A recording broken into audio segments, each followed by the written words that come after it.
So let me just, first of all, open the site that we're going to be attacking. Now, this actually is a sample site, a test site, which is made to be vulnerable. Many of you will be familiar with this. Altera Mutual is quite a classic in that sense. And we have hosted it, and this one is, it's known to have vulnerabilities, right? So it's a good way to show or show that if you have a vulnerability, how it can get exploited. So from this, we're going to be showing, the various ways that you could actually get access to somebody else's account. So this particular site, as we know, there's multiple ways to get into the login thing, right? One of the slides, in fact, earlier had somebody writing down the username password, right? Yeah, sure. If somebody walks by your desk, you can get your username password. But that's only people who are physically access to you, right? Attackers obviously they want more scale and not just this thing, and they want to do it remotely. So you look for vulnerabilities in this thing. Now, one of the classic get it is that there's a lot of websites do get compromised, as in the backend gets compromised, not necessarily the website itself, but the databases or some of the leaks in some way. And then there's these bunch of leaked credentials, right? So we have news reports of it, very, very frequently. So one of the things that, for example, here's something that is, from a Telegram channel. You get these kind of things, right? But there's always various sites, there's information about this thing, and certain user ID passwords or big database of user ID passwords, and they do get leaked like that. So let's look at one such thing, right? So we've got a credential file that is leaked like this. It's called credentials. This is a whole bunch of username password combinations. This is still small. This is about 180,000 combinations of username passwords, and it's not. I mean, in reality, you get databases much bigger, especially because more and more things get leaked. And this thing kind of works also because, we obviously, none of us, however security conscious we are, if you're not using password managers, we don't have different username passwords for each and every site. It's just, very, very cumbersome for the human to actually go ahead and go through and look at that kind of stuff, remember that kind of stuff, right? So let's launch an attack on this server to try and get the credentials using this credentials, the text, right? So we've written a small script that will pretty much try all these combinations on the login page and see what actually goes ahead and finds it. So finally it did. I mean, it found it fairly quickly that there's this guy, Jay Smith, with this password, and you can actually go ahead and log in using that.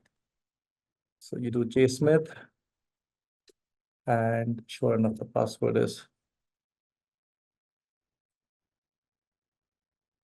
and you've logged in as Jay Smith. And obviously, once you're logged in, you can do other things with this, right?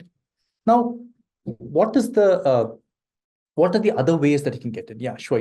If you have used a password that is leaked or it's common, then then you will get cracked like this fairly easily. But this site is vulnerable in multiple ways. For example, if I look at this, right, you'll see that it is actually popping up with this. It's vulnerable to a cross-site scripting attack. So this particular site has a lot of vulnerabilities, and an attacker, once they spend the time to find out the vulnerabilities in the site, they can do various other things to kind of steal your credentials, right? So here we also have a server that there's a server here that is like a command and control server kind of stuff. That's where the credentials leak go to kind of stuff, right? If a targeted attack can be launched. I will also just look at, this obviously it's been running for a while, so there's lots of other things, but we'll see what's happening in the new thing, right? So now let me go to, so somebody sent a mail, right? And this is a phishing attack, because this is somebody, it's a colleague from my own company. I said, oh wow, maybe he has found an amazing offer, and I'm being in security for so long, I should know better, but I click it, right? So you'll see that, nothing here tells you that something bad has happened, but the credentials has been leaked. We've actually stolen your login credentials of this user. And that can be used to basically steal the session of this user and do things on behalf of the user as we need to. I will show you that in a second, actually, but how it can be used or misused and things like that. But this is one other way of this thing, right? By phishing attacks by email, or in another website, there's a link and those kind of things, right? The last thing I want to show you in terms of this attack is that, okay, this person is here and it's a website, but the website itself, due to the other vulnerabilities, like we saw, it's this website is vulnerable to cross-site scripting, it's vulnerable to SQL injection and a bunch of other things, and probably a lot more things, right? There could be backend kind of vulnerabilities, etc., etc. So when that is happening, this particular link has been compromised. And once again, if I click this, it looks like it is normal, and same thing. The credentials, the logged in credentials has been leaked. Now, how can it be exploited? Let me show you by going to the same site, but I'll go to login and log in as a different user, right? So yeah, so you're Jane Doe, but obviously, I'm not going to use, browser plugins and stuff. All I'm going to do is take the session ID from here and replace the one there.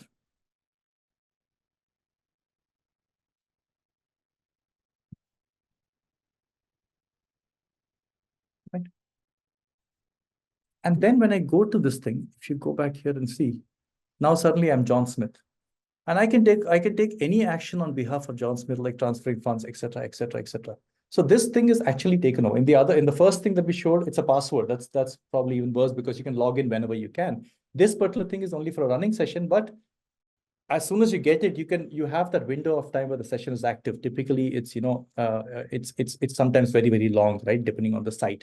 So this is quite a serious thing, especially when you have so many credentials leaked and so many sessions. And if a site is vulnerable, like this particular thing, right?